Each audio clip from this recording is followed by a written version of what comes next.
This is the mountain, the hill. 14,000 feet of granite, of difficulty, and of danger. This road up the mountain was built over 80 years ago in 1915. And since 1916, man has accepted the challenge of this road, seeking the fastest time up the Colorado mountain known as Pikes Peak. Over 12 miles of gravel and 156 turns on a road with no guardrails make the Pikes Peak run a test of courage, skill, and automotive excellence. But for at least one company, Pikes Peak is more than a challenge. It is an open-air laboratory, a proving ground for new ideas, and a public showcase for technological advancement. That company is Audi. For many years, the Pikes Peak Auto Hill Climb was dominated by cars that bore little resemblance to the cars driven on the streets and highways. Open-wheel cars built for the assault on Pikes Peak. In 1982, all that began to change. An entry that looked surprisingly like an ordinary automobile began breaking all the rules. Where conventional wisdom had taught the virtues of long rear-wheel drive machines with no roof and no fenders, Audi of Germany appeared with a car that had a short wheelbase, a small displacement turbocharged engine, and four-wheel drive. And it was immediately recognizable as an Audi. Already a dominant force in the world of international rally competition, Audi felt that the Pikes Peak run, which begins at over 9,000 feet, offered a perfect venue for developing turbocharger technology. Driven by American rally great John Buffum, the Audi Quattro won the Pro Rally class, recording the fastest time ever for production-based cars. And that was only the beginning. Audi had more experiments in store for its lofty laboratory. Buffum returned the following year and repeated his win, missing a new record by only a few seconds. Four-wheel drive was rapidly becoming a fact of competitive life at Pikes Peak. The Audi four-wheel drive is very, very important because when you have a lot of horsepower, you need to get the horsepower to the ground.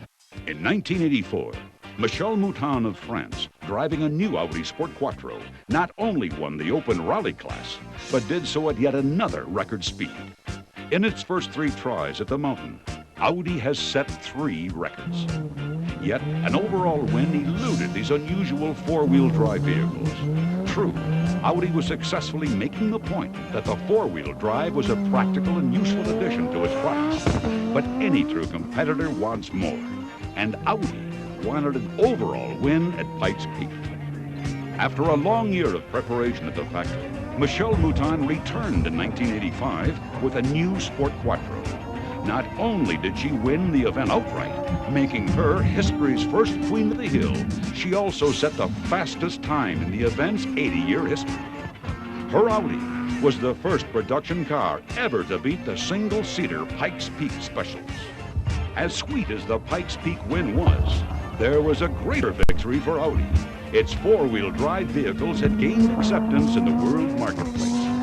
Moreover, Audi's use of competition as a proving ground was showing further dividends.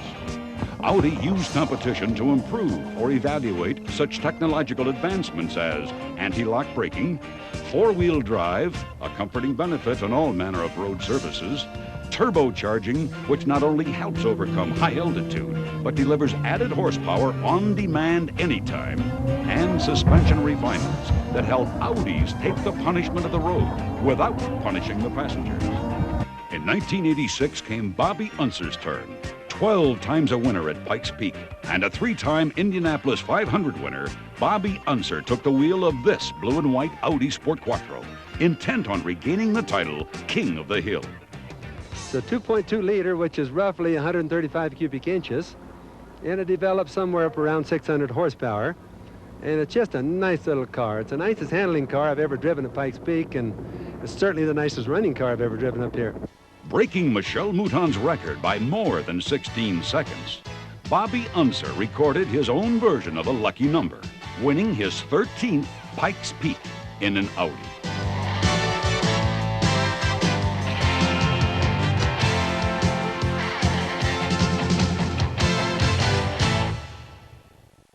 Could Audi make it 6 consecutive class wins and 3 overall victories in a row? To find out, Audi turned to rally star Walter Rohrl, a driver seasoned on the toughest circuit in all of motorsports, international rally competition.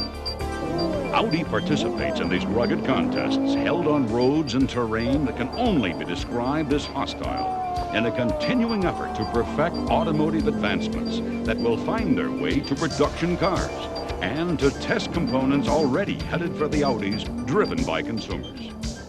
Using these laboratories at speed, Audi has evaluated and developed new technology in turbocharging, four-wheel drive, improved suspension components, and anti-lock braking systems, many of which appear on Audi production vehicles after thorough testing. Audi's quest for automotive innovation continued this year at Pikes Peak.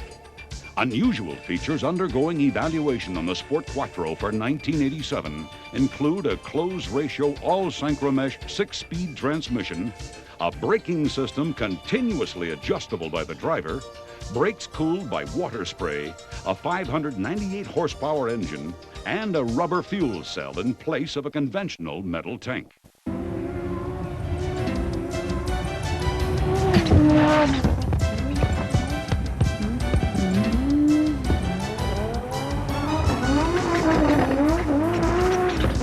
After a few practice runs up the course, which begins at 9,400 feet and ends at the 14,000-foot summit, Walter Rohrl took the starter's flag and set out in pursuit of victory. In less than 11 minutes, Rohrl had conquered the mountain, set a new record of 10 minutes, 47.87 seconds. Audi had turned its hat trick, winning 3 consecutive overall victories at Pikes Peak. Another victory for Audi's special brand of teamwork. All of the engineering done on Audi competition vehicles, beginning in the factory shops and extending to the crews at competition events, is a cooperative effort of Audi employees. Rewarding as winning is, there's a higher purpose at Audi, giving the world's best drivers the best cars they know how to build.